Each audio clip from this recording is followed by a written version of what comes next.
بسم اللہ الرحمن الرحیم. In the name of Allah, the Beneficent, the Merciful. رب العالمین والصلاة والسلام على سید الانبیاء والمرسلین وعلى آلہ واصحابہ اجمعین، اما بعد فقد قال اللہ تبارک وتعالی فی القرآن المجید والفرقان الحمید. اعوذ باللہ من الشیطان الرجیم، بسم اللہ الرحمن الرحیم. فبعث الله غرابا يبحث في الأرض ليريه كيف يواري سوءة أخيه قال يا ويلتى أعجزت أن أكون مثل هذا الغراب فأواري سوءة أخي فأصبح من النادمين. وقال النبي صلى الله عليه وسلم من تشبه بقوم فهو منهم. صدق اللہ العظیم وصدق رسولہ النبی الکریم ونحن علی ذلک من الشاہدین والشاکرین. محترم بزرگوں اور دوستو، اللہ تبارک و تعالی نے ہم مسلمانوں پر جتنے بھی احکام فرض کیے ہیں، لاگو کیے ہیں، مقرر فرمائے ہیں، اور جن باتوں سے اللہ اور اللہ کے رسول صلی اللہ علیہ وسلم نے ہمیں منع فرمایا ہے، عام طور پر اس کے پیچھے 4 مقاصد ہوتے ہیں، 5 حکمتیں ہوتی ہیں، 5 مقاصد ہوتے ہیں. یا تو دین کی حفاظت مقصود ہوتی ہے، یا تو جان کی حفاظت مقصود ہوتی ہے، یا تو مال کی حفاظت مقصود ہوتی ہے، یا تو عزت و آبرو کی حفاظت مقصود ہوتی ہے، یا تو عقل کی حفاظت مقصود ہوتی ہے. تو اللہ نے جو بھی احکام ہم پر لاگو کیے ہیں ان کے پیچھے یہ 5 مقصدوں میں سے، یہ 5 حکمتوں میں سے کوئی نہ کوئی حکمت پوشیدہ ہوتی ہے. اللہ نے ہمیں حکم دیا وَاعْبُدُوا اللَّهَ وَلَا تُشْرِكُوا بِهِ شَيْئًا، ایک اللہ کی عبادت کرو، اللہ کے ساتھ کسی بھی چیز کو شریک مت کرو. تو اس کے پیچھے مقصد ہے دین کی حفاظت، ایمان کی حفاظت.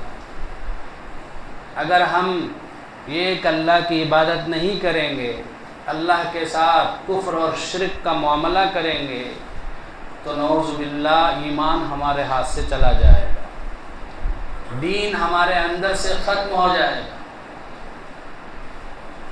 اور اسی طرح اللہ تبارک و تعالی نے فرمایا وَلَا تَقْتُلُوا النَّفْسَ الَّتِي حَرَّمَ اللَّهُ إِلَّا بِالْحَقِّ، کسی بھی شخص کو ناحق قتل مت کرو، کسی بھی شخص کو ناحق قتل مت کرو. اب اس کے پیچھے جان کی حفاظت مقصود ہے، حتیٰ کہ حدیث میں آتا ہے من قتل دون مالہ فہو شہید.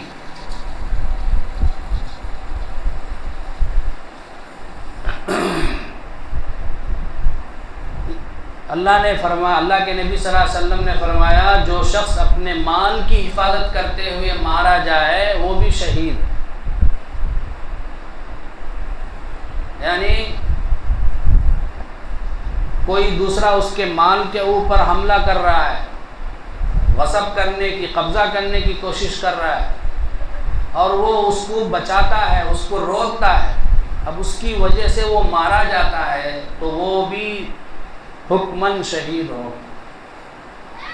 تو دیکھو یہاں ایک حکم ہے کہ اپنے مال کی حفاظت کے لیے لڑو، اپنے جان کی حفاظت کے لیے لڑو، اور اس لڑنے کے نتیجے میں اگر تم مارے بھی جاؤ تو تمہیں شہادت کا ثواب ملے. اور اسی طرح شریعت میں یہ بھی حکم ہے کہ کسی بھی مسلمان کی بے عزتی مت کرو. اب اس سے دوسرے کی عزت کی حفاظت مقصود ہے. ایک دوسرے مسلمان کی عزت کی شریعت اسلام میں اتنی اہمیت ہے کہ ایک مرتبہ کعبہ کو خطاب کر کے اللہ کے نبی نے فرمایا، اے کعبہ تو روئے زمین میں سب سے بابرکت جگہ ہے، اللہ کے انوار و برکات کے اترنے کی جگہ ہے، لیکن تیری عظمت، تیری عزت ایک مسلمان کی عزت سے بڑھ کر نہیں ہے۔ تو اس سے معلوم ہوا کہ ایک مسلمان کی عزت، اس کا احترام کی کتنی اہمیت ہے۔ اسی طرح سے عقل کی حفاظت بھی مقصود ہوتی ہے، اسی لیے اللہ نے کہا کہ شراب مت پیو، انما الخمر والمیسر والانصاب والاقسام انما الخمر والمیسر والانصاب والازلام رجس من عمل الشیطان، کہ یہ شراب، یہ جوا، یہ سب شیطان کے اعمال ہیں، ان سے باز آ جاؤ۔ اب شراب پینے سے آدمی کی عقل چلی جاتی ہے،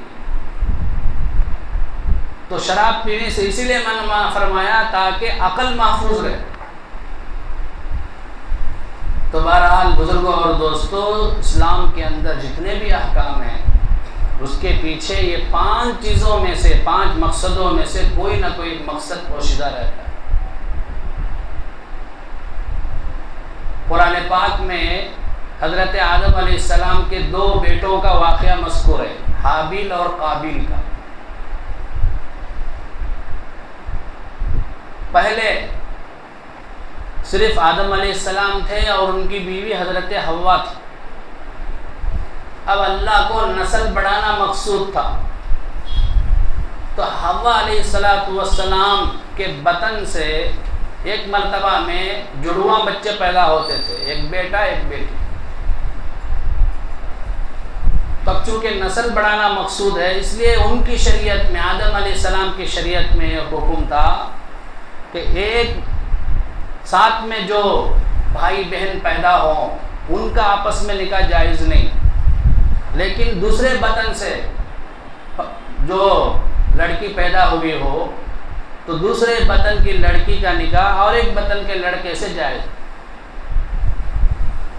تو آدم علیہ السلام کے 2 بیٹے، قابیل، اس کے ساتھ ایک بہن پیدا ہوئی، وہ زیادہ خوبصورت تھی۔ حابیل، یہ بھی ایک بیٹے تھے، ان کے ساتھ ایک بہن پیدا ہوئی، وہ زیادہ خوبصورت نہیں تھی۔ تو آدم علیہ السلام کی شریعت کے مطابق قابیل کا نکاح حابیل کی بہن سے جائز تھا، خود اپنی بہن جو اپنے ساتھ پیدا ہوئی اسے جائز نہیں تھا، اور حابیل کا نکاح قابیل کی بہن سے جائز تھا۔ اب اتفاق سے قابیل کی جو بہن تھی وہ بہت خوبصورت تھی، اس لیے قابیل جو ہے وہ حابیل کی بہن سے نکاح کرنے کے لیے تیار نہیں، بلکہ خود اپنے ساتھ جو پیدا ہوئی بہن اسی سے نکاح کرنے کے لیے اصرار کر رہا تھا۔ تو آدم علیہ السلام نے سمجھایا کہ اللہ کا یہ حکم ہے، لیکن وہ ماننے کے لیے تیار نہیں۔ تو آدم علیہ السلام نے اللہ سے دعا کی تو اللہ کی طرف سے حکم آیا کہ دونوں بیٹے اپنی اپنی قربانیاں جو ہے فلاں پہاڑ پر اللہ کے لیے پیش کریں، جس کی قربانی کو آگ آ کر ختم کر دے تو یہ اس کے قبول ہونے کی نشانی ہے۔ چنانچہ دونوں بیٹے پہاڑ کے اوپر جا کے پیش کی اپنی اپنی قربانی، اپنی اپنی نظر۔ تو حابیل کی جو قربانی تھی اس کو آسمانی آگ آ کے اس کو بھسم کر دیا، لیکن اس کی قربانی کو قبول نہیں کیا۔ تو یہ بھی علامت تھی کہ حابیل حق پر ہے، قابیل جو ہے وہ حق پر نہیں، لیکن تب بھی وہ تیار نہیں ہوا، حسد تھا۔ تو قابیل نے انتظار کیا کہ کسی نہ کسی طرح اپنے بھائی کو ختم کرنا ہے۔ چنانچہ آدم علیہ السلام حج کو چلے گئے تو موقع پا کر حابیل نے قابیل کو قتل کر دیا۔ اب یہ دنیا کا سب سے پہلا قتل تھا، اس سے پہلے دنیا میں قتل ہی نہیں ہوا تھا۔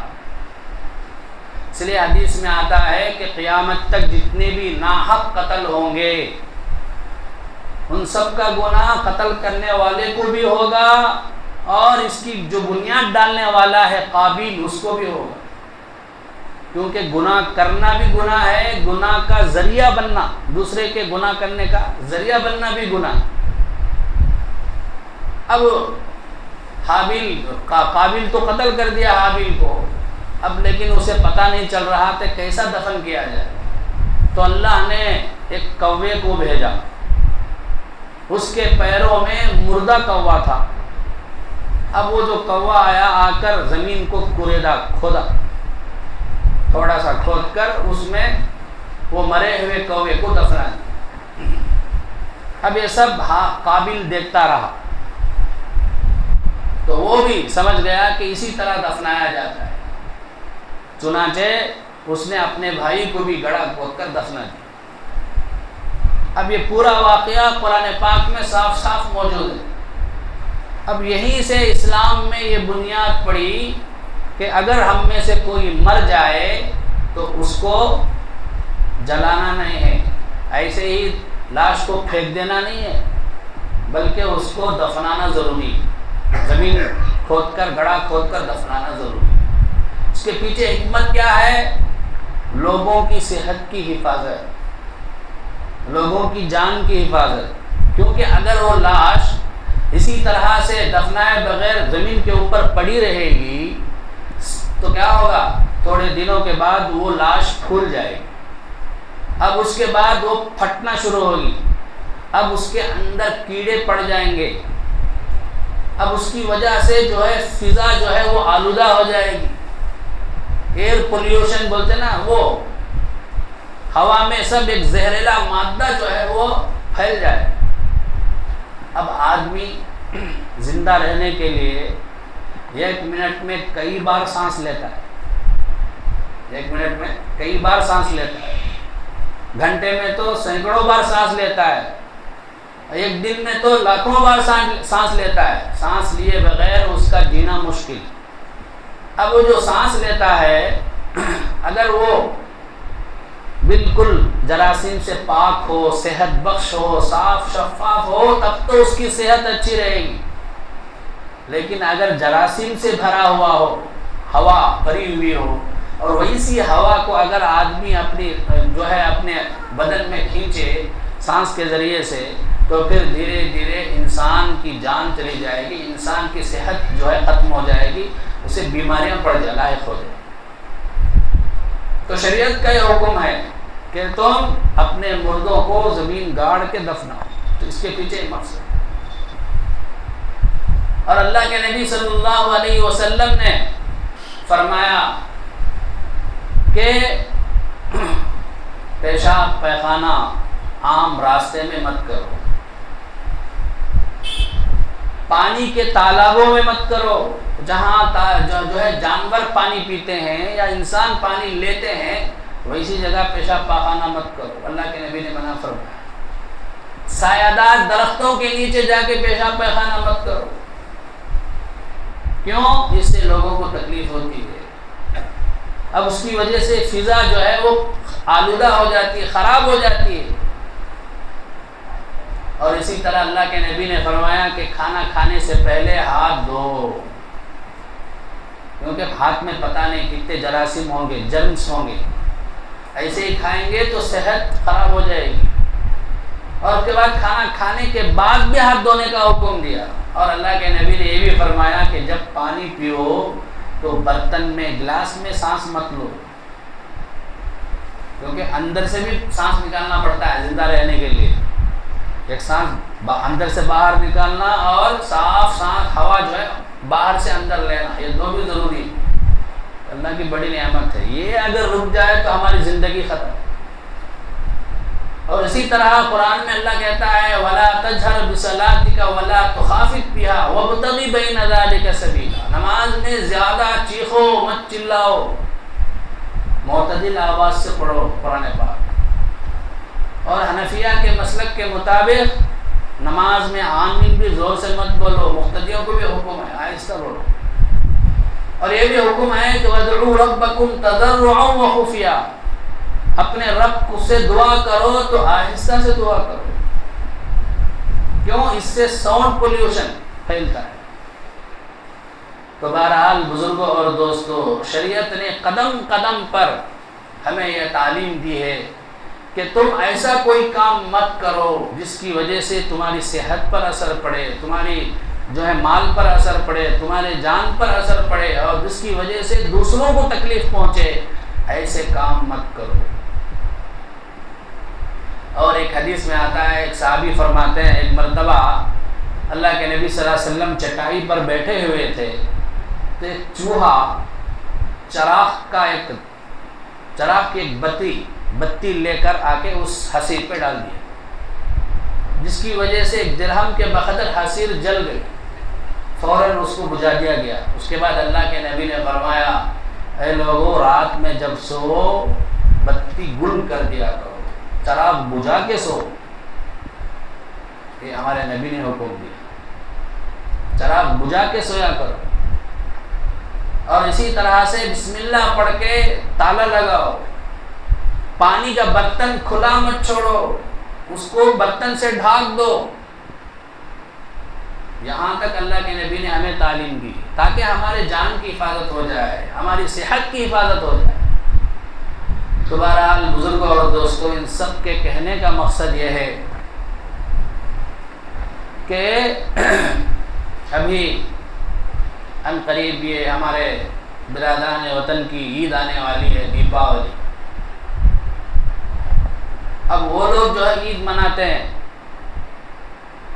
ہماری عید نہیں ہے وہ۔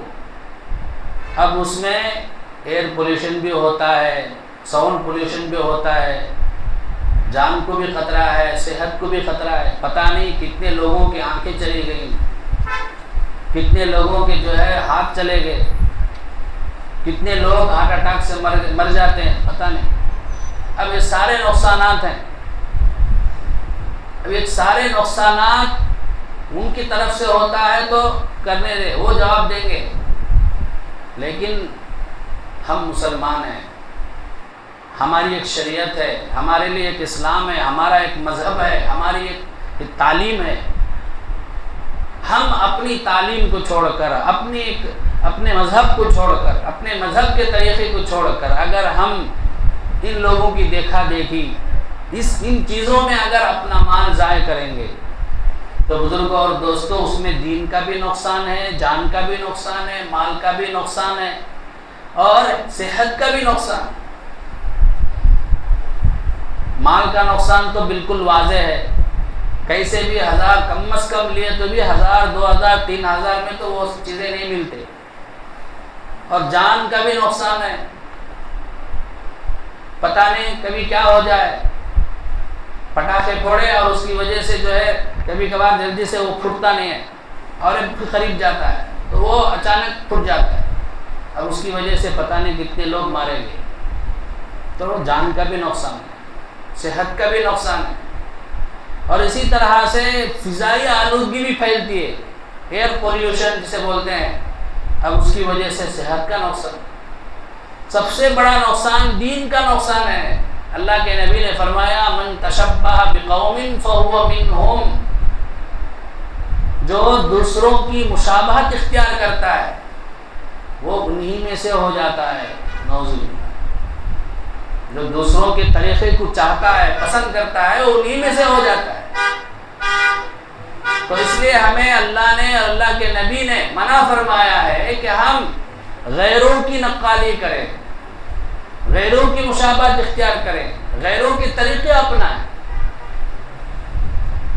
حضرت حکیم الامت تھانوی نور اللہ مرقدہ نے ایک واقعہ لکھا ہے، اس کو بیان کر کے اپنی بات ختم کرتا ہوں۔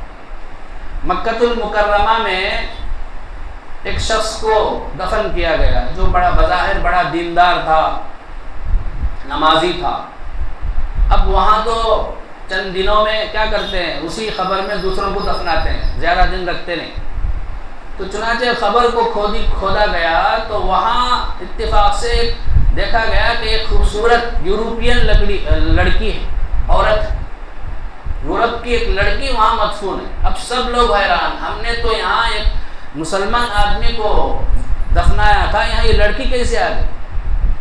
تو وہاں پر ایک آدمی تھا، یورپ سے ایک مسلمان آیا تھا، اس نے کہا کہ اس لڑکی کو میں جانتا ہوں، یہ فرانس کی لڑکی ہے، یہ اسلام کے بارے میں اچھے خیالات رکھتی تھی، اس نے مجھ سے کتابیں مانگی، میں نے اس کو کتابیں دیا تھا اسلام کے سلسلے میں، ہو سکتا ہے کہ یہ در پردہ مسلمان ہو گئی ہو۔ پھر میں نے دیکھا کہ چند ہی دنوں میں اس کا انتقال ہو گیا، اس کو دفنا دیا گیا۔ لیکن مجھے حیرانی ہے کہ اس کو تو دفنایا گیا تھا فرانس میں، لیکن اس کی لاش مکے میں کیسے ہے؟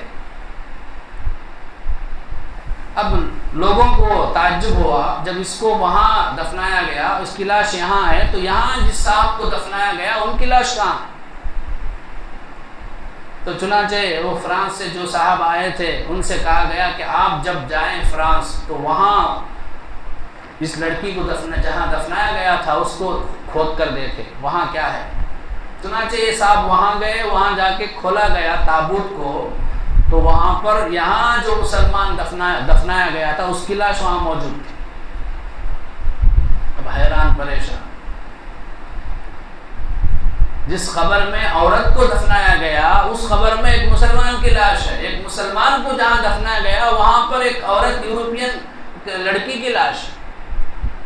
تعجب، ان کے گھر والوں سے معلوم کیا گیا کیا بات تھی، وجہ کیا ہے، تو گھر والوں نے کہا کہ یہ جو صاحب تھے بڑے نمازی تھے، دیندار تھے، لیکن ایک چیز کو اسلام کی ایک حکم کو ناپسند کرتے تھے، بیوی سے ملنے کے بعد اسلام میں غسل واجب ہے۔ یہ کہتے تھے کہ یہ حکم بہت مشکل ہے، عیسائیت میں بہت بڑی سہولت ہے کہ غسل واجب نہیں ہے۔ تو صرف ایک طریقے کو، عیسائیوں کے طریقے کو پسند کرنے کا یہ نتیجہ ہوا کہ اللہ نے ان کی لاش کو مکے سے ہٹوا دیا۔